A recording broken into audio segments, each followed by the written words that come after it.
guys already know this is the main one tapping in all the way from H-Town, Houston, Texas. I'm here with my boy T.A.G. T.A.G. T.A.G, very nice, very evil. Yeah, that's T.A.G shit. The only thing we're gonna do is take over, baby. Free fall as I dive through the kaleidoscope in my mind. No rope up to climb. Gotta remind myself that I'm fine. What it is, what it was, and what it do, T.A.G Nation. It's your boy, two-time two-belt Scoot, coming with you on another NXT.A.G on a Wednesday night. I know. Look, I had an early work day, so that's why you're getting in Wednesday. But yeah, this episode starts off.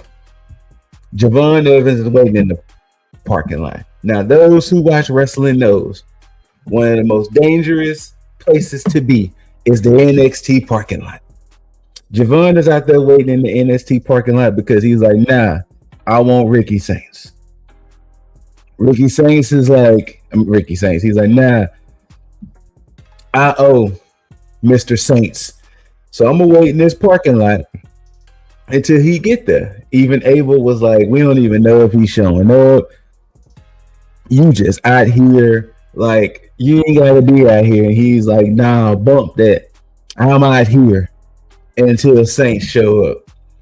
And that's pretty much how the show opens up. And we get to our first match of the night. And it's a title match for the Women's North American Championship. The Glamour Blake Monroe is defending against T.A.G. Now, this match did stem from last week when Blake tried to do the open challenge. Thea answered, and she attacked Blake before a bell could ring and everything, and it kind of just led to nothing. It was kind of like a nothing burger, but the official match was tonight between these two ladies, and solid back and forth match. Thea's Thea. She's young, energetic, plucky. She's gonna be Thea.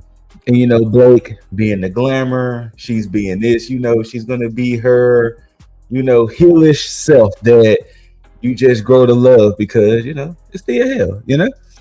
But I'm pretty sure those who know have pretty much seen what has transpired. Now, with this match here, as you can see, T.A.G does her senton, her springboard senton off the ropes.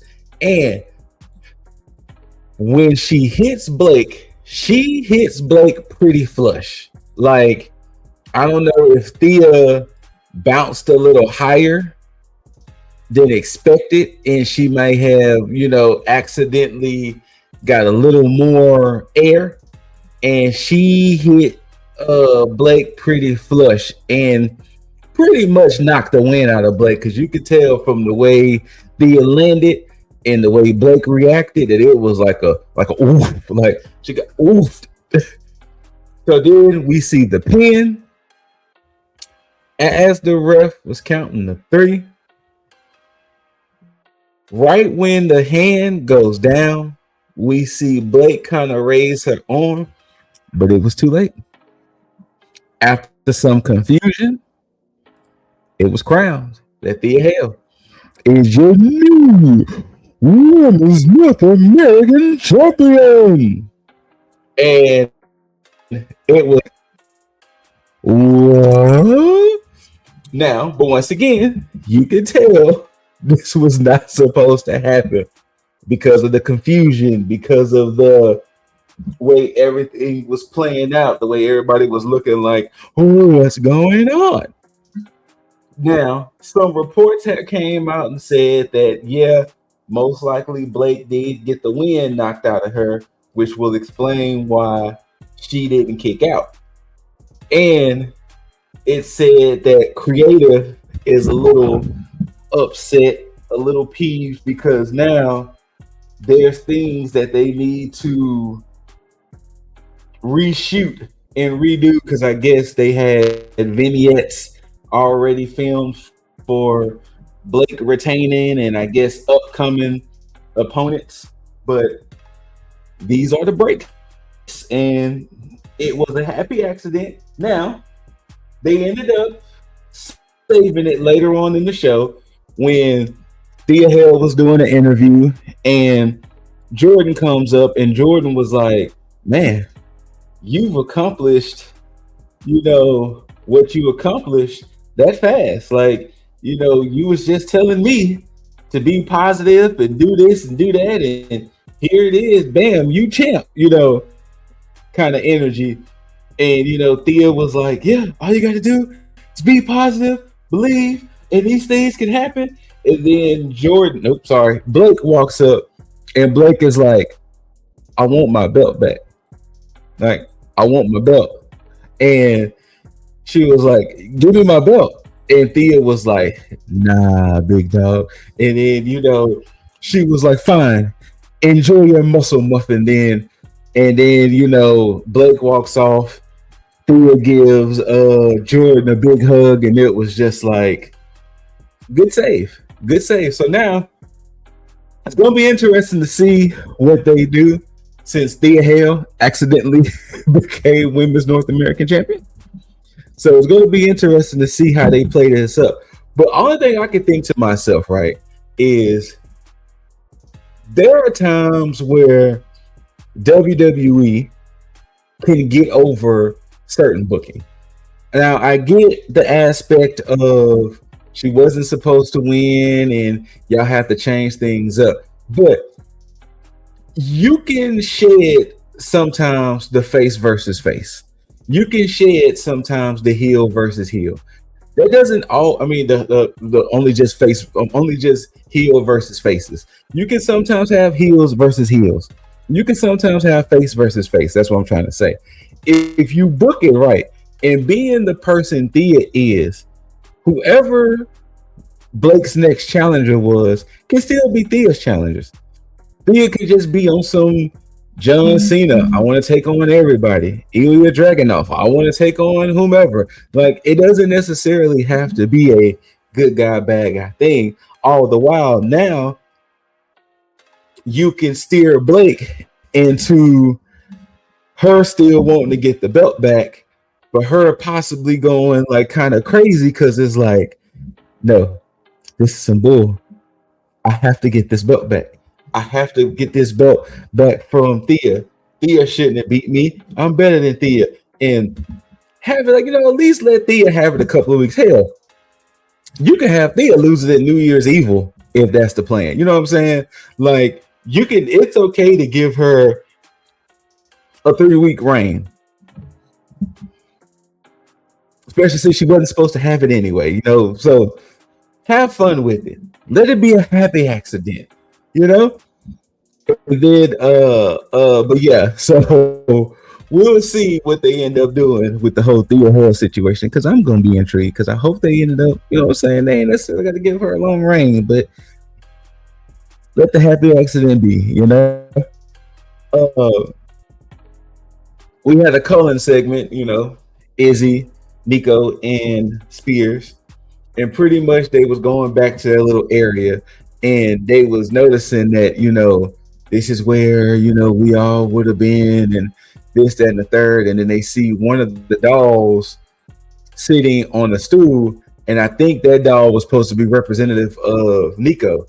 And Nico was like, well, what's this? And And they was like, well, remember, she was saying, she was going to try to take us out one by one type of energy. And they was kind of like, laughing it off like, ha, ha, ha, ha, ha.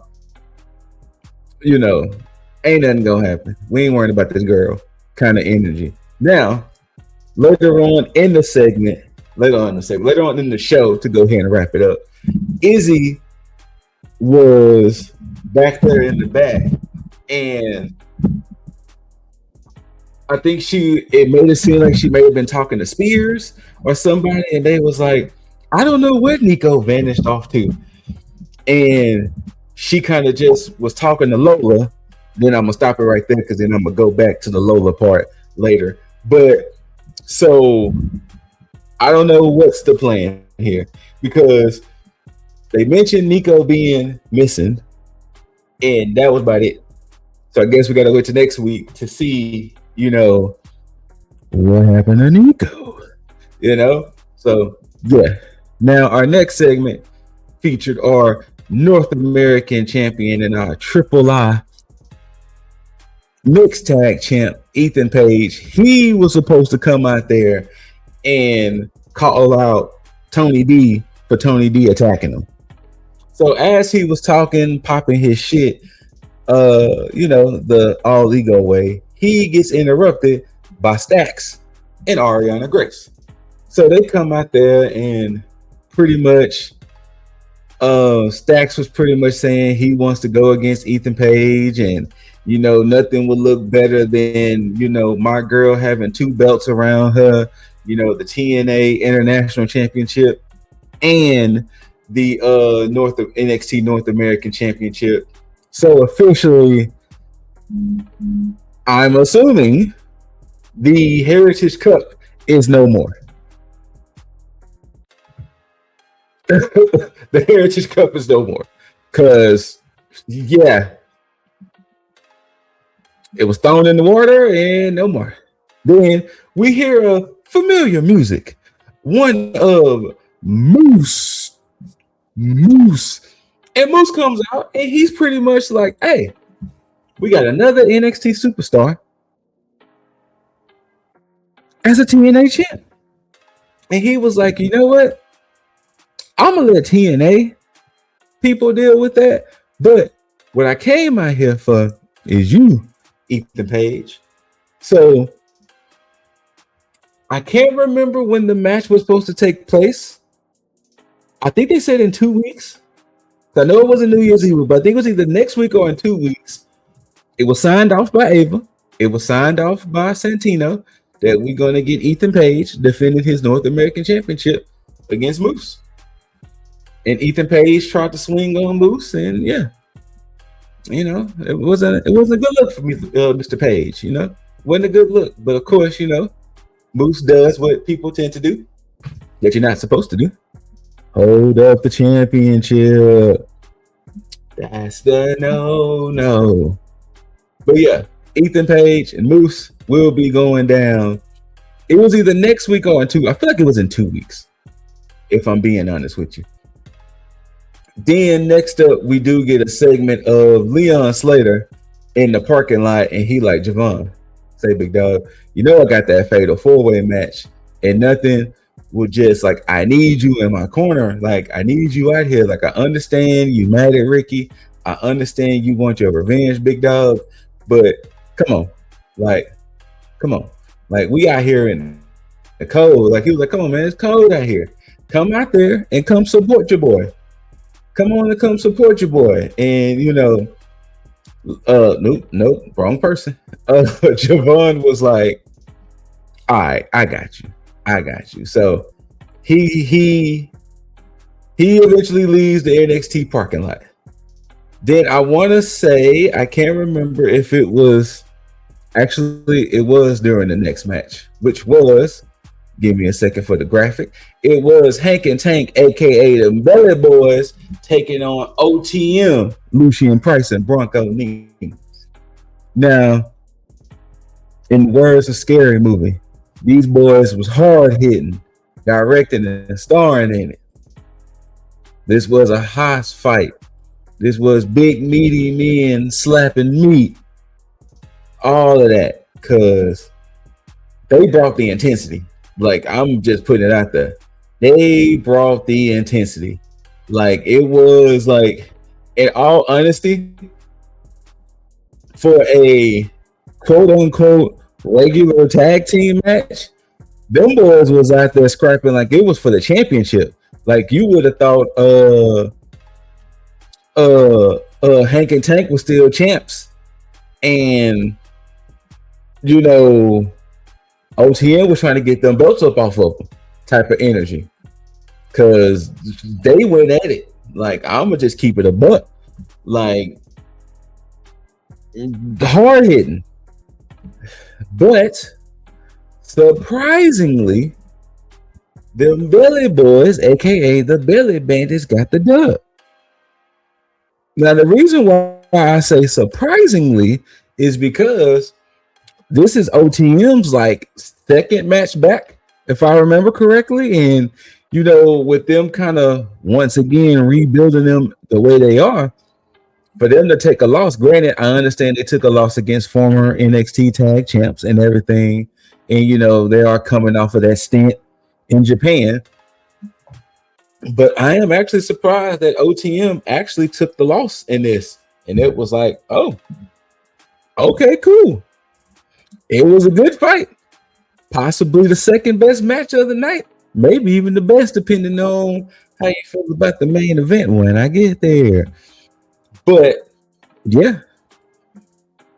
Them Belly Boys got the dub. And I was like, okay.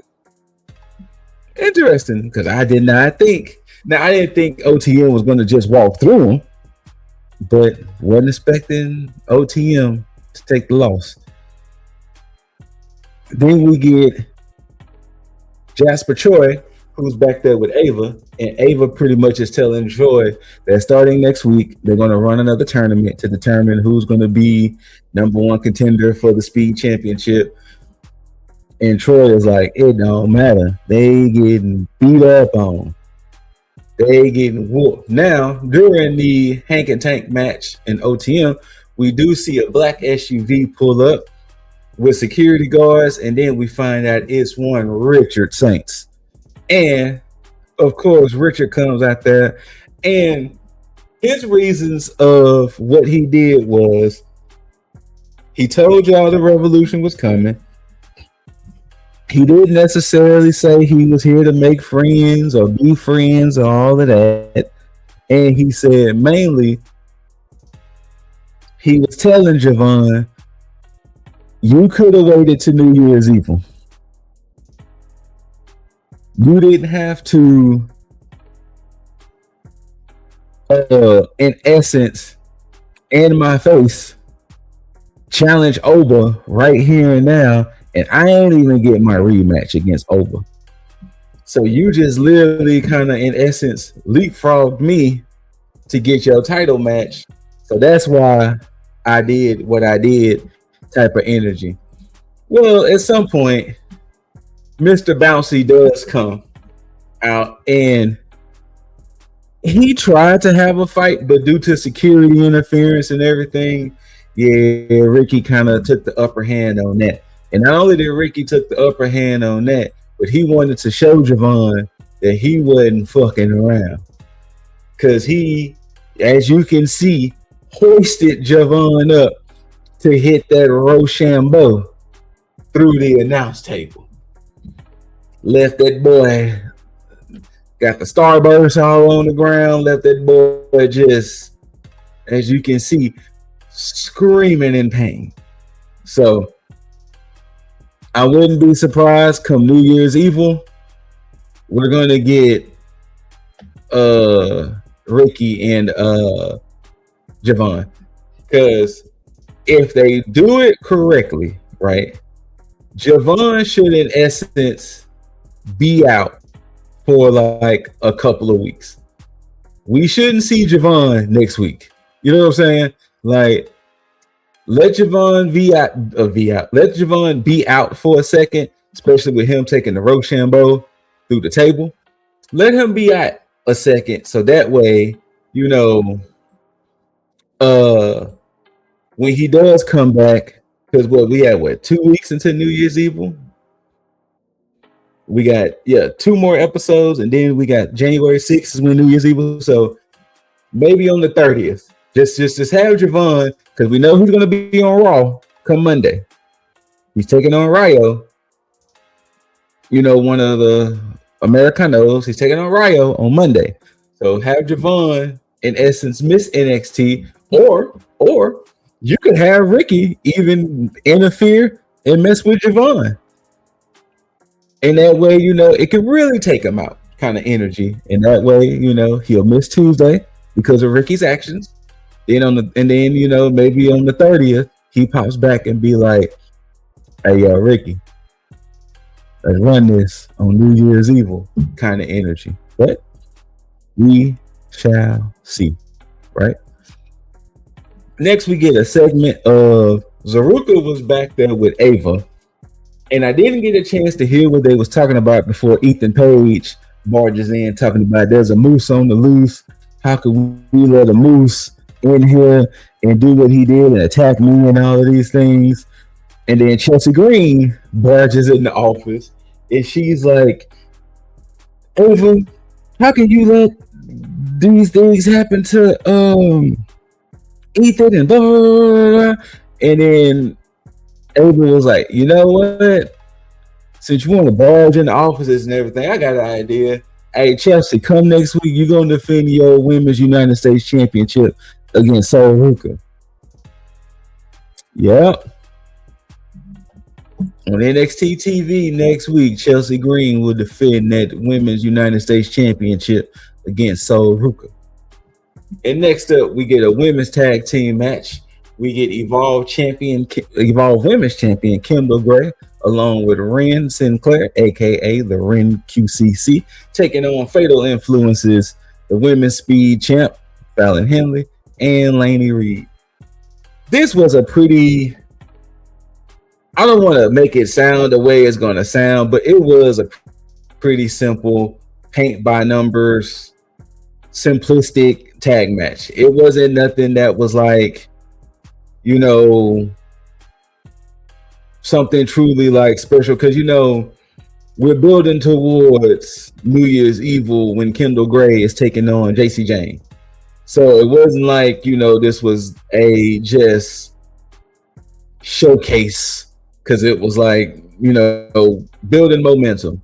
So it would have surprised me if Fatal Influence won, because, you know, you want to build up Kendall as much as possible, because with her being Evolve champion, if you're not familiar with the Evolve product, you know, you're not necessarily knowing that, you know, Kendall can go like that.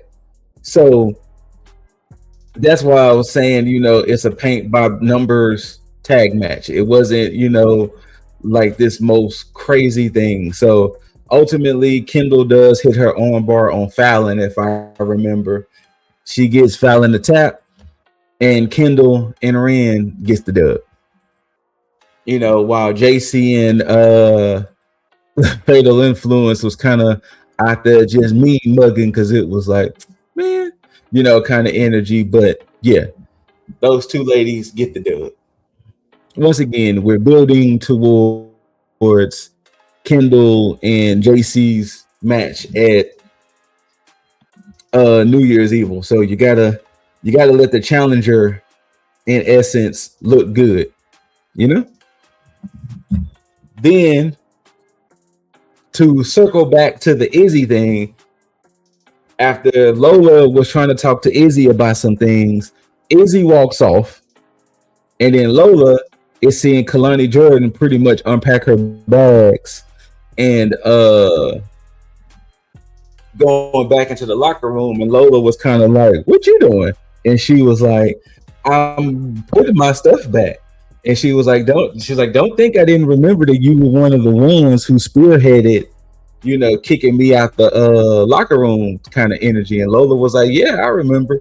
And, you know, they was trading little barbs back and forth, and I'm pretty sure if it wasn't announced, because I don't think it was, Kalani and Lola is probably going to go down like next week, if not the week after next. So incoming. Then we get Shiloh Hill is talking to Skylar Ray. You know, those are the two winners of season 2 of LFG. And while they were talking, Stax and Ariana, you know, comes back there, and, you know, Ariana said something towards Skylar, and then it riled her up, and then pretty much they was like, well, how about we see who the better team is? So next week, Shiloh Hill, Skylar Ray will be taking on Stax and Ariana Grace in a mixed tag match. We do get a Dark State segment, which, you know, pretty much them hyping up Dion. So that way Dion he can go out there and get that dub for the fatal four way, and that leads pretty much into the main event of the evening. It's a fatal four way match to determine who will be Oba Femi's opponent at New Year's Evil. Miles Bourne versus Joe Hendry versus TNA's X Division champ Leon Slater versus Dark State's Dion Lennox. This was not a bad fatal four way. Funny enough, it felt like what would have happened if Javon didn't sneak that last win in, since they were all in a 5-way tie. This match is kind of a playoff of, well, what would have happened if the time would have expired, and then it would have just led to a fatal 4-way, or fatal 5-way, one fall to a finish, type of energy. I feel each man had a time to shine, but I will say this: upon looking back, paying attention, you can tell they was putting a little extra mustard on one man, and I get there in a moment. But yeah, each man definitely had their time. And then, to be perfectly fair,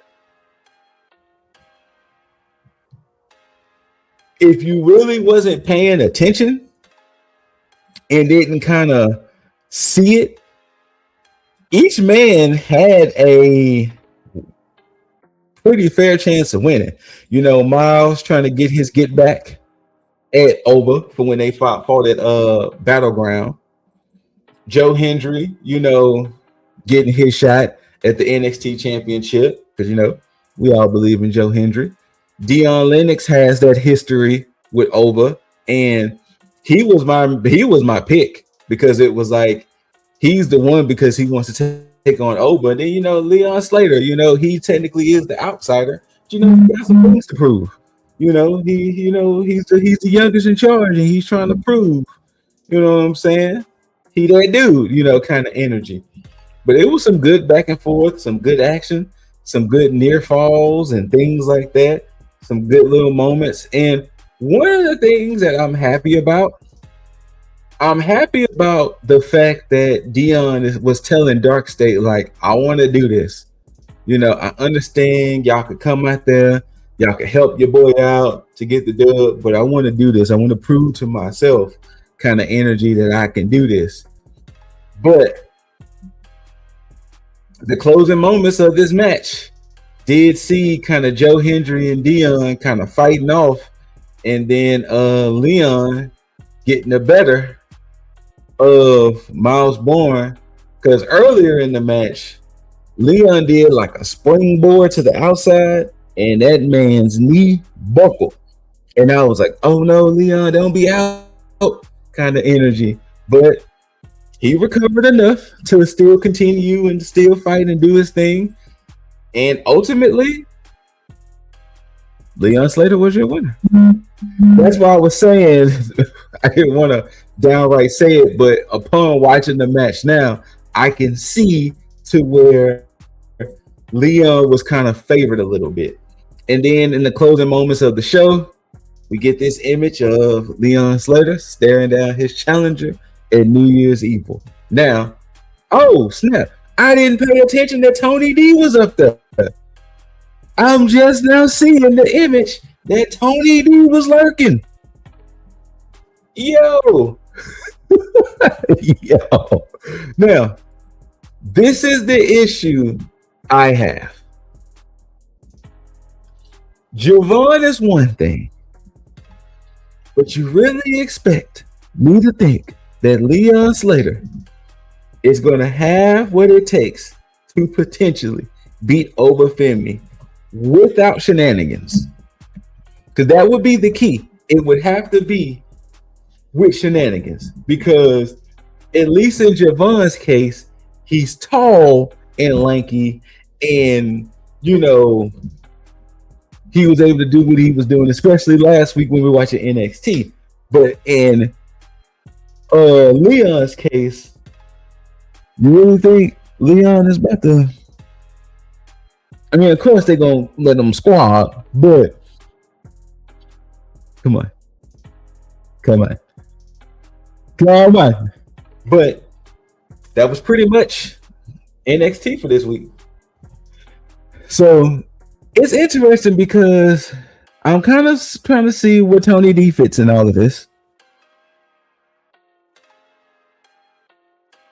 Is he going to be next up for Oba? Kind of, because I mean, Tony D has stuff with Ethan Page. I mean, technically, he has something with Javon. So I'm kind of intrigued to see where's this Tony D stuff going.